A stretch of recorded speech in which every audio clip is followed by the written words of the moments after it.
नमस्कार बच्चों। बेटा पिछली क्लास में हमने पढ़ा था कि कार्नो इंजन क्या होता है। इसके पश्चात हमने पढ़ा था कि कार्नो जो इंजन है उसका प्रक्रम क्या होता है। प्रक्रम में बेटा कार्नो इंजन का जो प्रक्रम था वो कैसा था? उत्क्रमणीय प्रक्रम था। उस उत्क्रमणीय प्रक्रम के कितने भाग थे? 4 भाग। पहला था समतापी प्रसार,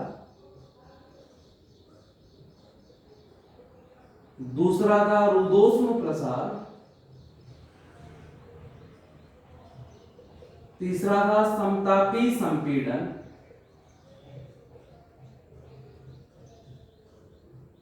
और चौथा जो था वो था रुदोष्म संपीड़न। ये 4 भाग थे कार्नो प्रक्रम के। बेटा होता क्या था? समतापी प्रसार हमने कल किया था। समतापी प्रसार में क्या हुआ था कि जो अपने पास कार्यकारी पदार्थ था उसको हमने कहां पर रखा था?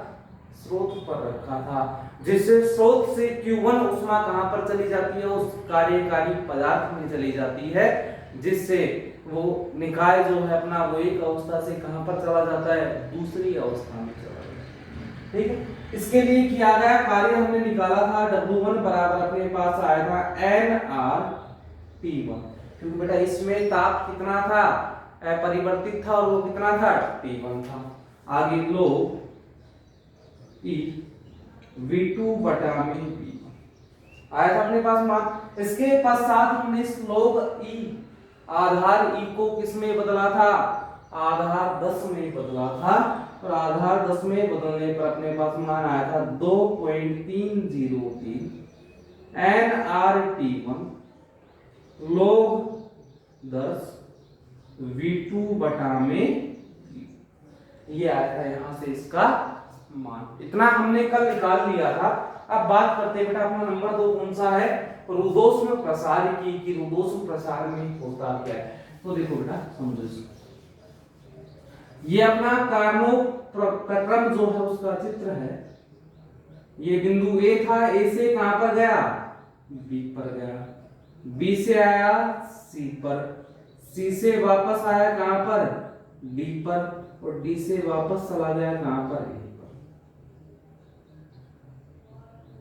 यहां पर क्या हो रहा था? समतापी प्रसार। यहां पर था रुदोष्म प्रसार,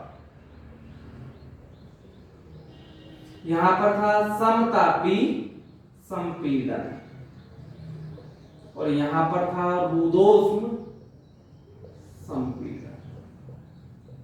हो गया। यहां पर दाब था P1, आयतन V1, और ताप कितना था? T1। यहां पर कितना था? P2 V2, और ये कितना था? T1, क्योंकि कैसा प्रक्रम था? समतापी प्रक्रम था, और समतापी प्रक्रम में ताप का मान कैसा रहता है? नियत रहता है। इस स्थिति पर क्या था? P3 V3 T2, और यहां पर क्या था? P4 V4 T2। क्यों? क्योंकि वापस कैसा प्रक्रम है? समतापी प्रक्रम है, और समतापी प्रक्रम में ताप कैसा रहता है? नियत। एक स्थिति हमने यहाँ A से लेकर B तक हमने कल कार्य निकाल लिया था, जो हमने अभी पढ़ा। इसके पश्चात नंबर 2 पे कौन सा था बेटा? रुदोष्म प्रसार।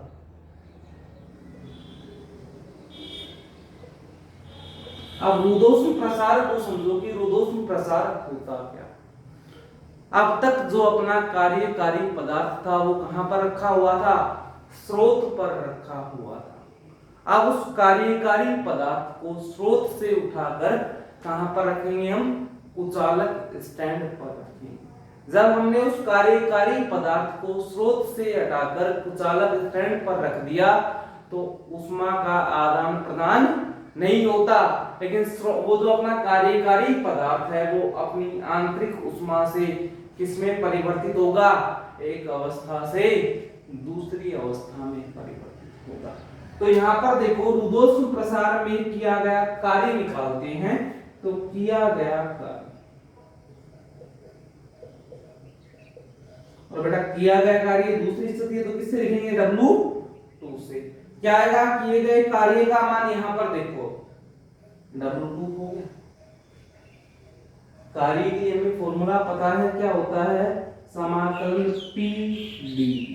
मतलब आयतन के सापेक्ष क्या कर दो, समाकलन कर दो। अब बेटा यहाँ पर देखो ये स्थिति है, ये बी से कहां पर है, सी तक। बी पर आयतन कितना है v2 और सी पर आयतन कितना है v3, तो लिमिट क्या लगेगी v2 से v3। हमने 11th क्लास में पढ़ा था रुदोष्म अवस्था समीकरण, तो यहां पर लगा दो रुदोष्म अवस्था समीकरण से क्या होता है, रुदोष्म अवस्था समीकरण से p v की पावर गामा बराबर किसके होता है, ये होती है रुदोष्म अवस्था समीकरण। अब यहाँ पर देखो यदि मैं यहाँ से p का मान निकालूं तो p का मान क्या आ जाएगा, k अपोन में v की पावर गुणा में था, कहां पे चला गया, भाग में चला गया। इसको दे दो समीकरण नंबर 1 2 दे दो, हो गया, या 1 दे दो, छोड़ो पिछले वाले। यहाँ पे मान देखो बेटा, p का मान कहां पर रख दो, समीकरण 1 में मान रखो भाई। समीकरण नंबर 1 में मान क्या आएगा अपने पास, W2 बराबर V2 से V3, p की जगह पर क्या रखोगे, k अपोन में v की पावर रख दिया। ये किसका मान है, p का। आगे क्या है, d। W2 बराबर देखो k कैसा है नियत, इसको कहां निकाल लेंगे, बाहर, तो k आ गया बाहर, अंदर क्या बचा v2 से v3, v की पावर देखो नीचे माइनस प्लस की थी, ऊपर जाके कैसी हो जाएगी माइनस की, तो v की पावर माइनस गामा d।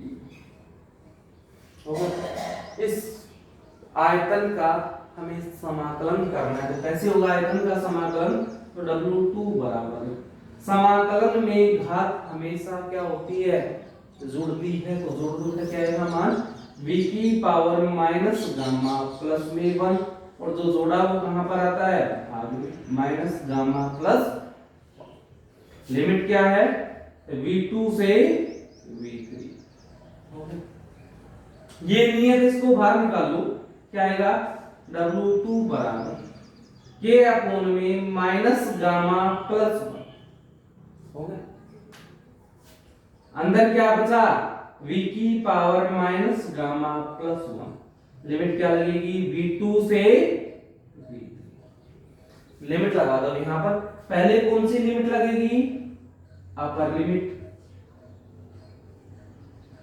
और अपर लिमिट कितनी है v3 माइनस गामा प्लस 1, और माइनस का निशान पे lower limit v2 minus gamma plus 1। इसको आगे सोल्व करते हैं, देखो अपने पास मान क्या आएगा, W2 बराबर k अपोन में माइनस गामा प्लस 1।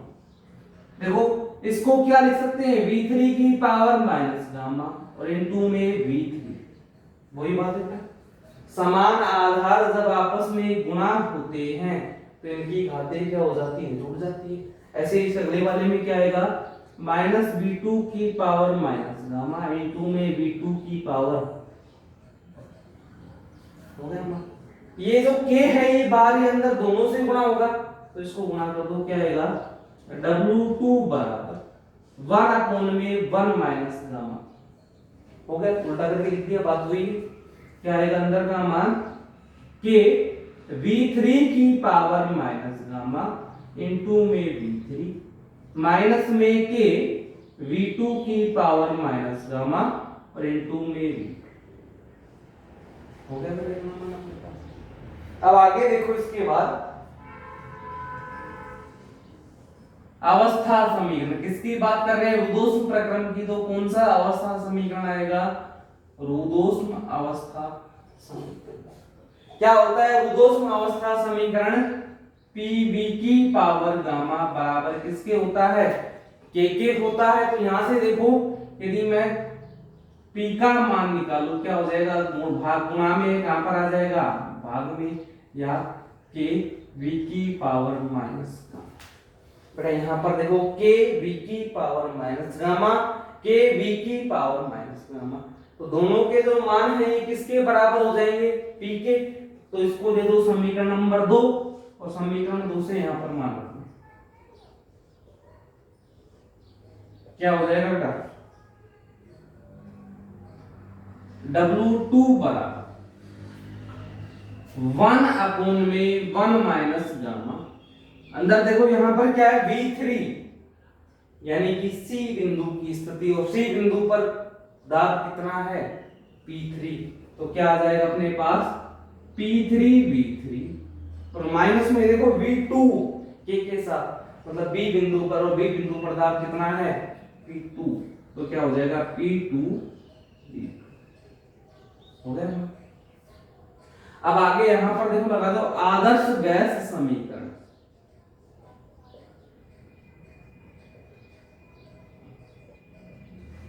क्या होता है, PV बराबर nRT, ये होता है आदर्श गैस समीकरण। यहां पर यदि 1 मोल की बात करते हैं, 1 मोल के लिए, तो बेटा 1 मोल के लिए क्या होगा, n बराबर कितना हो जाएगा, 1 हो जाएगा। तो यहां से मान क्या आया, PV बराबर RT। देखो ये भी P और V है, ये भी और P और V है, दोनों किसके बराबर होंगे, R और T के बराबर। तो क्या आएगा यहां से मान, W2 बराबर 1/1 - गामा। अंदर देखो बेटा क्या बचेगा अपने पास, PV बराबर किसके होगा, RT। लेकिन ये कंडीशन देखो कौन सी है, बिंदु C की, P और V, P3 V3। तो बेटा यहां से मान क्या आएगा, R तो नियतांक है, ये तो सेम रहेगा, T का मान कितना है, P2। तो क्या हो जाएगा, RT माइनस में P2 V2। R नियतांक है, जब R नियतांक है तो ये तो ऐसे का ऐसा, तापमान का मान कितना है, T1। तो क्या आएगा यहां से मान, W2 बराबर, अंदर से कॉमन आ गया R, अपॉन में 1 - गामा T2 - T1। और बेटा ये जो कार्य है ये किसमें है, रुद्धोष्म प्रसार में है, कि रुद्धोष्म प्रसार में B से लेकर C तक, B से लेकर C तक का मतलब क्या हुआ, कि जब हम कार्यकारी पदार्थ को स्रोत से हटाकर कुचालक स्टैंड पर रखते हैं, तो उस स्थिति में जो कार्य होता है वो किसके बराबर है, W2 बराबर R/1 - gamma T2 - T1। T2 - T1 मतलब C वाले ताप में से किसको घटा दिया, पहले वाले B के ताप को हमने क्या कर दिया, घटा दिया। अब देखो बेटा आगे की बात हम कर रहे हैं। अगली जो अपनी स्थिति होगी, दो हो गए अपने, एक तो हो गया समतापी प्रसार, दूसरा हो गया रुद्धोष्म प्रसार। इसके बाद जो अपनी तीसरी स्थिति थी, वो तीसरी स्थिति देखो बेटा अपनी क्या थी, अपना था समतापी संपीड़न।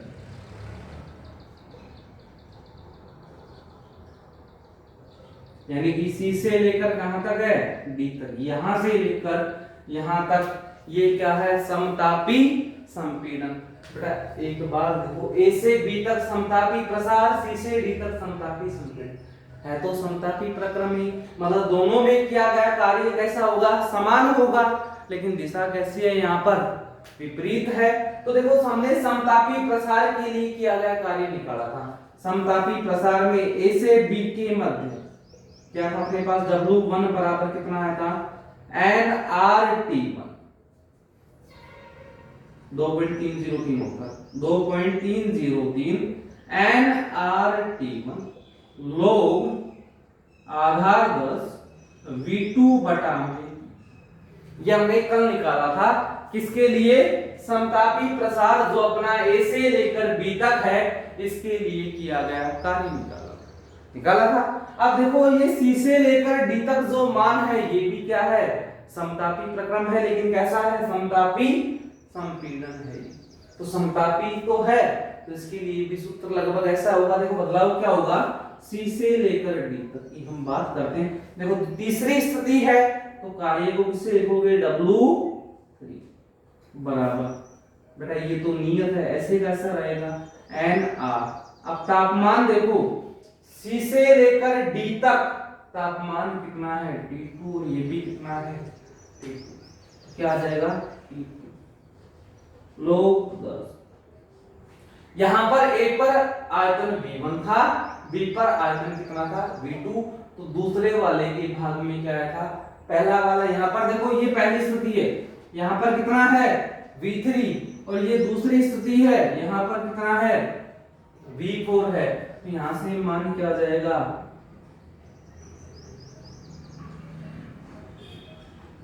V3 बटा में।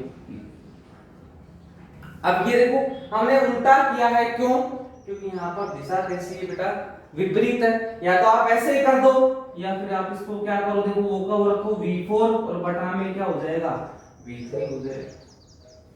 वो का हो गया, दूसरे के भाग में किसको दे दिया पहले को, लेकिन दिशा विपरीत है तो निशान किसका है अपन माइनस का। या इसको जब हम आगे सोल्व करेंगे तो अपने पास मान वो का वो आ जाएगा, और वो का वो जो मान है तो यहाँ पर क्या आएगा अपने पास V3 बटा में। ये कार्य किसके लिए आ गया? समतापी संपीड़न के लिए आ गया। नंबर 4 पर अपने पास क्या है? डी से लेकर ए तक अपने पास क्या है? रुद्धोष्म संपीड़न है। तो नंबर 4 जो अपना है वो क्या होगा? रुद्धोष्म संपीड़न।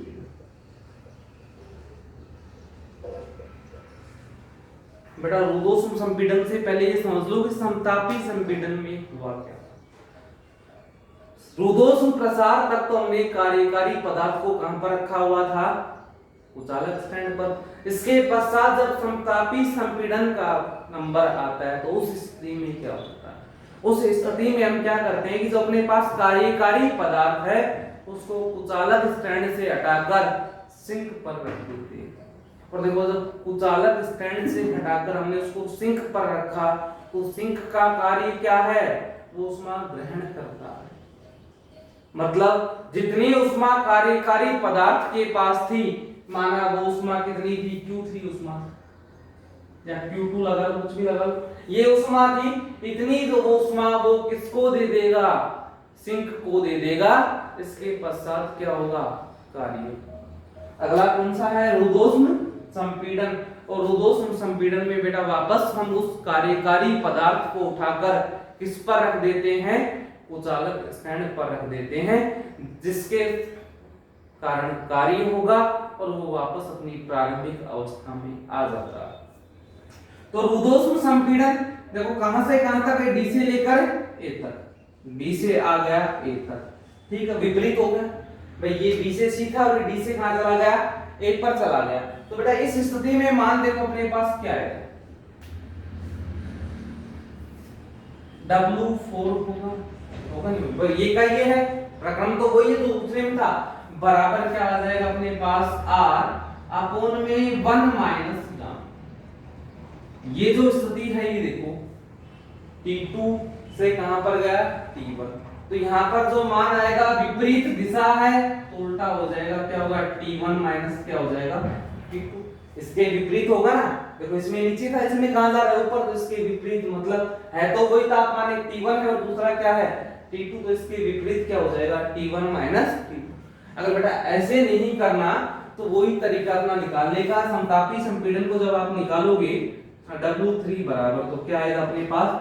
ये हो जाएगा V3 से V4, यहां से लेकर यहां तक आगे कर दोगे PD।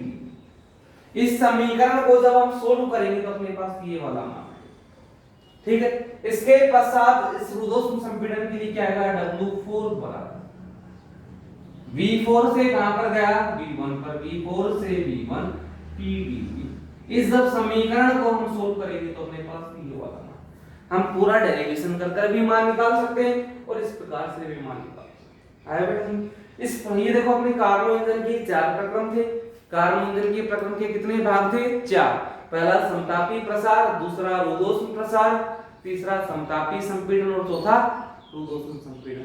कल हमने कर लिया था किया गया कार्य, आज हमने रुद्धोष्म प्रसार के लिए कार्य निकाल दिया, समतापी संपीड़न के लिए कार्य निकाल दिया और रुद्धोष्म संपीड़न के लिए भी क्या निकाल दिया?